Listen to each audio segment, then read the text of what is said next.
tant par l'État que nos organisations et nos partenaires. En effet, la survie de centaines de milliers de personnes handicapées reste encore dépendante de la mendicité, faute d'éducation, de formation, de politiques de valorisation ou d'absorption de leurs produits. Cette journée internationale est une initiative des Nations Unies visant à promouvoir les personnes handicapées. Cette journée mondiale est l'occasion idéale de réaffirmer le principe que tous les êtres humains naissent libres et égaux en dignité et en droit. Le respect de cette dignité due à chaque personne implique notre solidarité, notre engagement en vue d'assurer l'accès équitable à l'éducation et au travail. Le film documentaire Ma vie, mon combat de Moussa Djingare, que l'ambassade des États-Unis d'Amérique a eu le plaisir de financer, nous invite à modifier le regard que nous portons sur les personnes handicapées. Ce sont nos frères et nos sœurs. Nous avons tous intérêt à faire en sorte qu'ils puissent s'épanouir pleinement. À l'occasion de cette projection, la Fédération des personnes handicapées a salué la première dame, Dr Malika Issoufou Mahamadou, pour les efforts qu'elle ne cesse de consentir à leur endroit. Efforts qui constituent pour eux une source d'énergie et de réconfort selon la Fédération. Enfin, des copies du film Ma vie, mon destin ont été distribuées aux autorités en vue de les amener à plus de plaidoyer au profit des personnes handicapées. Les représentants des États membres de l'espace de la zone sahélo-saharienne réunis à Niamey dans le cadre de la conférence régionale sur la problématique de l'éducation en milieu nomade dans les États de la Seine-Sad ont, à l'issue des travaux, adopté une déclaration dite de Niamey, suivant la teneur de cette déclaration lue par la ministre de l'Éducation nationale du Mali. Considérant que les États membres de la Seine-Sad sont confrontés à une problématique spécifique de développement largement influencée par les conditions délétères de sécurité qui y prévalent, considérant que la volonté politique des hautes autorités de cette communauté d'apporter des solutions idoines à la problématique de l'éducation et au développement durable par l'éradication de l'insécurité dans l'espace sahélo-saharien, considérant le pastoralisme et la pratique de la pêche, mode de vie des populations nomades, sont des facteurs de croissance, de sécurité, de paix, de stabilité et de création d'emplois et qu'ils contribuent à faire reculer l'insécurité alimentaire, la malnutrition et la pauvreté dans les territoires qu'ils animent et qu'ils structurent, considérant que les populations nomades ont jusqu'ici faiblement bénéficié des politiques nationales et régionales de développement alors que leurs besoins en infrastructures, en services agricoles, appui conseil, services vétérinaires, crédits, intrants zootechniques, en services sociaux de base, santé humaine, éducation, eau potable et en sécurité sont faiblement couverts, considérant la stratégie pour la sécurité et le développement dans les zones sahélo-sahariennes du Niger, dont l'objectif est de contribuer au développement économique et social au Niger en général et des zones sahariennes et sahélo-sahariennes en particulier, en créant les conditions durables de paix, de sécurité et de développement, considérant que l'éducation est un droit fondamental consacré par la Déclaration universelle des droits de l'homme de 1948, lançons un appel pour un engagement ambitieux en faveur de l'éducation en milieu nomade aux États de la Seine-Sad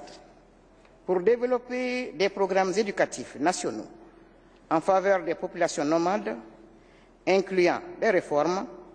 des investissements stratégiques et des actions visant au renforcement des capacités de leurs institutions et acteurs.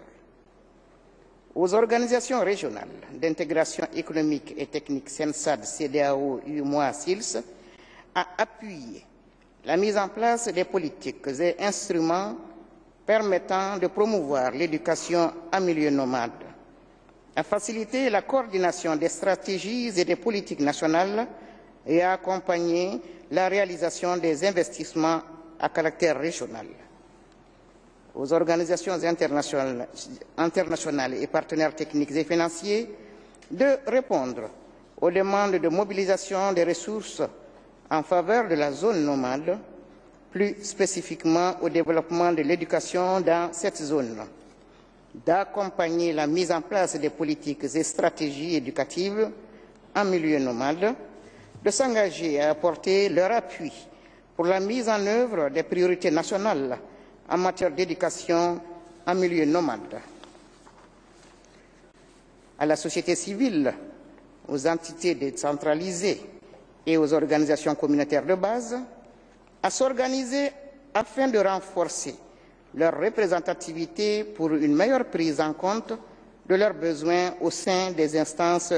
décisionnelles. À toutes les parties prenantes, à prendre acte de l'ampleur des défis et des opportunités pour donner un nouvel élan au développement de cette zone en participant au programme de manière responsable dans le respect des engagements pris. D'une manière générale, nous nous engageons ensemble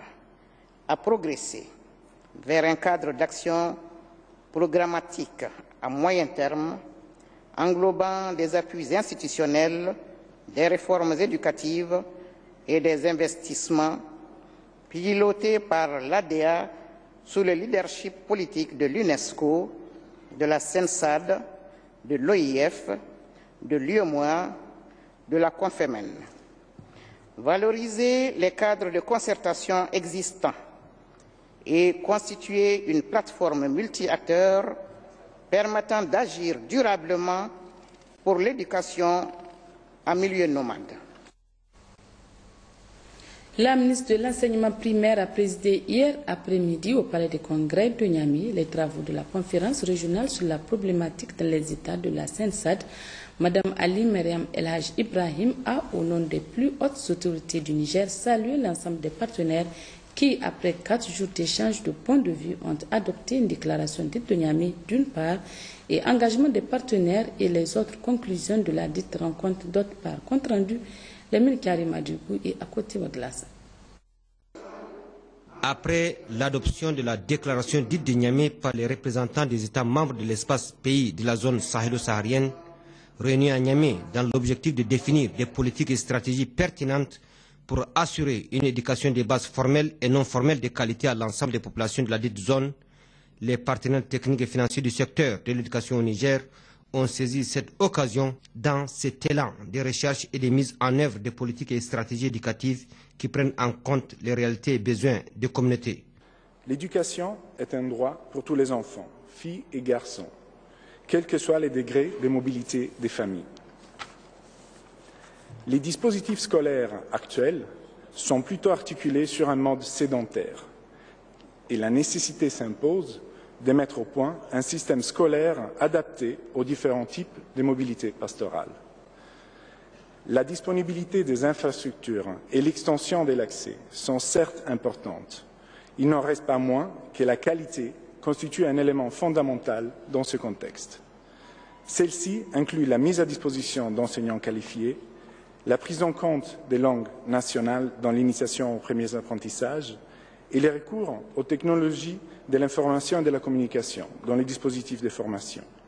Au nom des plus hautes autorités du Niger, la ministre de l'Enseignement primaire, de l'alphabétisation, de la promotion des langues nationales, de l'éducation civique, Ali Mariama El Haj Ibrahim, a tenu à exprimer sa gratitude au ministre et chef de délégation,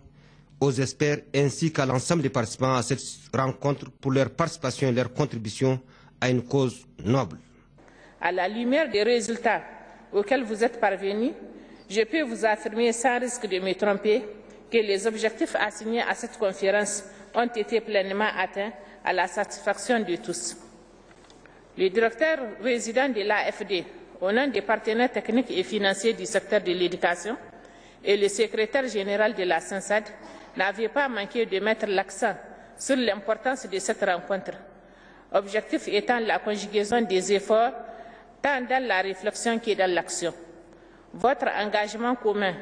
à soutenir les États de la CENSAD en général dans cette dynamique en est un témoignage éloquent. En effet, ma conviction est que nous avons été parfaitement compris quant à la forte volonté qui nous anime et la détermination avec laquelle nos gouvernements s'engagent à apporter des changements qualitatifs à ces politiques et ces stratégies de développement afin d'inscrire nos pays dans la trajectoire du progrès et de la réalisation des objectifs du millénaire pour le développement. Enfin, Mme Ali Mariam El Hadji Ibrahim a invité les uns et les autres à réserver une place de choix à cette feuille de route issue de la rencontre de Niamey afin d'assurer une éducation équitable et de qualité à tous les enfants de l'espace sahélo-sahérien. La ministre de l'Enseignement primaire a procédé ce matin en sa qualité de présidente du conseil de la Fondation 40 ans, la 8e session du conseil de cette fondation au Palais des Congrès. Au cours de la cérémonie, Mme Ali Mariama a souligné les efforts menés par l'administration générale de 40 ans avant de saluer la présence des ministres de l'Éducation et de l'Alphabétisation de la Guinée, du Mali et des représentants des ministres ivoiriens. Compte rendu, Lamine Karima Dibou et Hamani Sey. Après les travaux des experts, les 4 et 5 décembre 2013, les membres du conseil de la Fondation 40 ans se sont réunis ce matin pour statuer sur les rapports de la gestion 2013 de l'administration générale et adopter le programme de travail et le budget de l'examen 2014, ainsi que le renouvellement de l'équipe de l'administration générale. À l'ouverture de la session, la présidente du conseil, Mme Ali Mariam El Hadji Ibrahim, a, au nom du gouvernement, souhaité la bienvenue avant de se réjouir de l'adhésion de la République de Guinée à cette organisation qui vise à promouvoir non seulement l'éducation non formelle de qualité, mais aussi une intégration à la base. Chers frères et sœurs, comme le veut l'hospitalité nigérienne, je vous dis que vous êtes venus chez vous. Je voudrais saluer la présence parmi nous de son Excellence Al-Hajj Bamba Kamara, ministre de l'Alphabétisation, de la promotion des langues nationales de la République de Guinée, et me féliciter de la décision prise par le Conseil de fondation le 30 avril 2013 portant admission de la Guinée comme 6e membre de la Fondation 40 ans. Monsieur le ministre, merci pour votre engagement, pour davantage de synergie entre nos pays et pour une offre d'alphabétisation et d'éducation non formelle de qualité. Je voudrais, avant de terminer, saluer les efforts et l'investissement physique et intellectuel dont a fait montre l'administrateur général de la Fondation, Dr Lawali Malam Moussa, et son équipe pour obtenir l'admission de la Côte d'Ivoire en 2012 et de la Guinée en début de cette année, réalisant ainsi un projet poursuivi par notre organisation depuis ses premiers pas. Par ailleurs, cette équipe a, entre autres, finalisé le référentiel de formation, d'évaluation et de certification en alphabétisation et éducation non formelle, assaini la situation financière de la Fondation,